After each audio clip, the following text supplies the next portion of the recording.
क्या स्पेस में लड़का लड़की संबंध बना सकते हैं? आखिर कैसे एक एस्ट्रोनॉट स्पेस में ही प्रेग्नेंट हो गई थी? और कौन थी वह लड़की जिसने तीन एस्ट्रोनॉट्स के साथ स्पेस में संबंध बनाए थे? साथ ही स्पेस में जाने के लिए कितना खर्च आता है? तो आइए जानते हैं स्पेस से जुड़ी कुछ हैरान कर देने वाली बातें जिन्हें सुनकर आपके होश उड़ जाएंगे। दरअसल जब कोई अंतरिक्ष यात्री अंतर्राष्ट्रीय अंतरिक्ष स्टेशन से या किसी दूसरे ग्रह से धरती वापस लौटता है तो उसे सबसे बड़ी चुनौती होती है धरती के वायुमंडल में प्रवेश करना। ये आसान काम बिल्कुल नहीं होता। दरअसल स्पेसक्राफ्ट जब धरती की ओर बढ़ता है तो उसकी रफ्तार बहुत ज्यादा होती है, इतनी तेज कि वो धरती की गति से लगभग 25 गुना तेज होता है। इतना तेज रफ्तार से हवा के कण उस स्पेसक्राफ्ट के सामने आने का मौका नहीं पाते, बल्कि हवा टूट जाती है। हवा के टूटने से जो गर्मी और प्रकाश पैदा होता है उसे हम प्लाज्मा कहते हैं। ये प्लाज्मा आग की तरह दिखता है और इतना गर्म होता है कि अगर स्पेसक्राफ्ट सही मटेरियल से न बना हो, अंदर बैठे लोग सुरक्षित नहीं रह पाते। इसलिए स्पेसक्राफ्ट के बाहर का हिस्सा खास तरह की गर्मी सहने वाली सामग्री से बनाया जाता है ताकि अंदर के लोग सुरक्षित रहें। इस दौरान स्पेसक्राफ्ट के संपर्क में अस्थायी रुकावट भी आ जाती है, मतलब धरती के कंट्रोल रूम से जो सिग्नल आते हैं वे कुछ मिनटों के लिए टूट जाते हैं। ये पल सबसे डरावने और नाजुक होते हैं क्योंकि वैज्ञानिक उस वक्त कुछ नहीं कर पाते। जैसे जैसे स्पेसक्राफ्ट धरती के नजदीक पहुंचता है उसकी गति बहुत तेज होती है, जिसे धीमा करना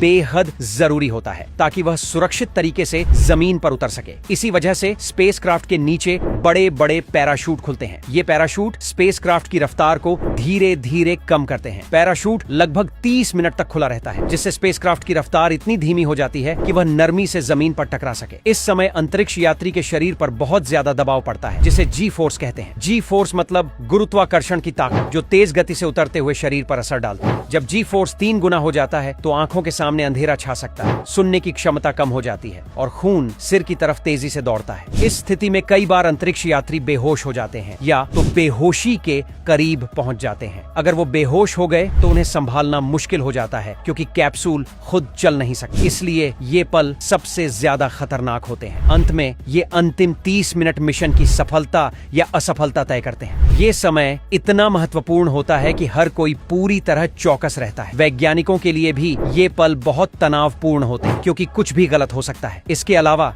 अंतरिक्ष यात्रियों को भी अपने शरीर को सहनशील बनाना पड़ता है ताकि वे इस भारी दबाव और गर्मी का सामना कर सकें। ये 30 मिनट उनके जीवन का सबसे बड़ा इम्तिहान होते हैं। इस समय अगर सब कुछ सही हुआ तो वे सुरक्षित धरती पर लौटते हैं, वरना कभी कभी दुर्घटना भी हो जाती है। इसीलिए धरती पर वापसी के दौरान जो मेहनत, तैयारी और हिम्मत दिखती है वह ही अंतरिक्ष मिशन की असली कहानी होती है।